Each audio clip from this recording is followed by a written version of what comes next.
common reasons people seek support of a sexologist, a sex therapist, or a sex coach is to get some help with their libido or their desire, their sexual appetite. So this is really common because sexual desire can be affected by lots of things. It may be by changes in lifestyle or age. It may be that the relationship has changed or you're working through something. It could be hormonal. It could be as a result of stress, sexual confidence, how you're feeling in your body. So it is a really dynamic thing, and your desire for sex is really context dependent. So by that I mean what's going on internally for you, but also externally for your life.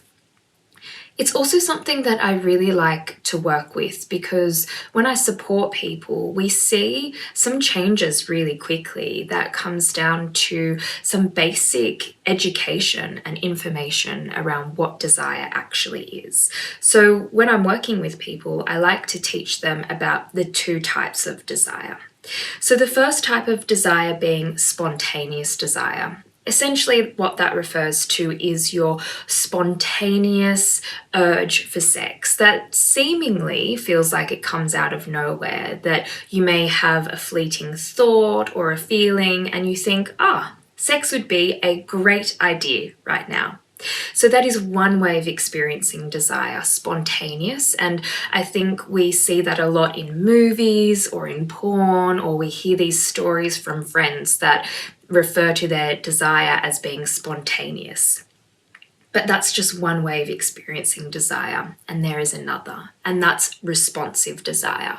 And responsive desire refers to how much stimulus your body needs in order to bring sex front of mind. So an example of stimulus could be receiving a really great back massage for half an hour and thinking, my body feels aroused, it feels turned on, I'd quite like sex right now. Or making out with someone and thinking, I wasn't thinking about sex, but now I can feel arousal in my body. Sex is a really great idea. So responsive desire looks at how much stimulus your body needs in order to respond, in order to bring sex front of mind. Both ways of experiencing desire are really healthy, are really sexy, and are really normal. Even responsive desire is way more common.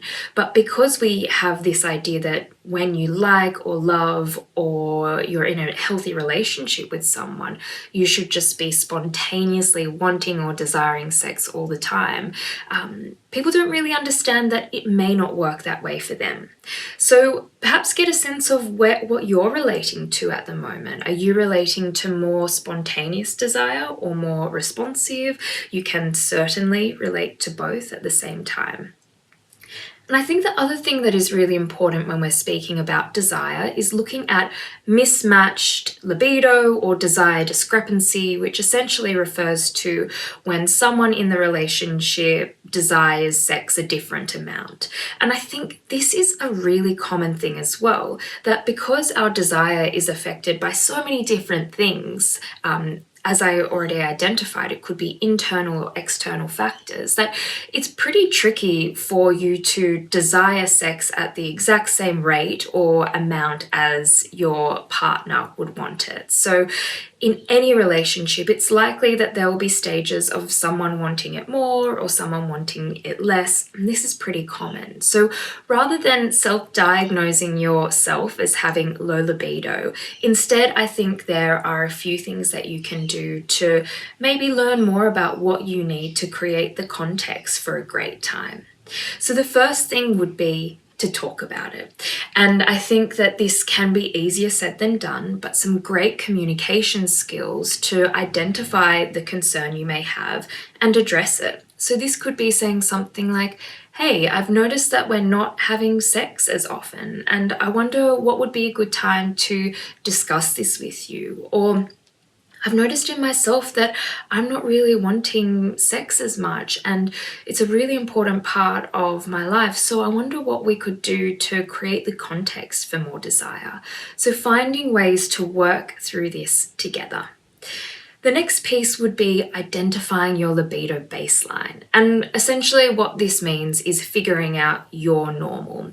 So everyone will have a different idea of what is normal for them. But if you feel into, what feels right for me, what feels fulfilling for me, and then just intend to get curious around what may be affecting you or what may be having an impact for you moving away from your libido baseline.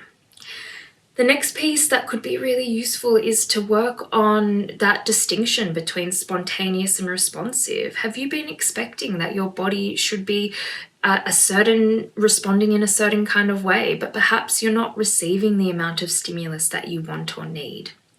Another piece is to map out what your turn-ons and your turn-offs. And I do this in session with my clients that will draw a line down the piece of paper, and I'll ask them everything that turns them off, also known as their brakes, and everything that turns them on, also known as their accelerators, and look at how many brakes are present in your life at the moment and how many accelerators are present in your life at the moment. And often what it comes down to is the fact that there are way more brakes for them than there are for accelerators. So we look at how can you take away some of those brakes and add in and create the context for more of your accelerators so that your desire can thrive and that sex can feel like it's front of mind. And then that's the sort of final piece there. Create the context for desire, and whatever that means for you, that may be small daily things that you can do, or it might be bigger gestures that you can create together, but start creating the context for your desire. Now, I know that that is just a little tiny piece of information around what desire actually is and how you can sort of learn about your desire type, but also work with mismatch libido with a partner.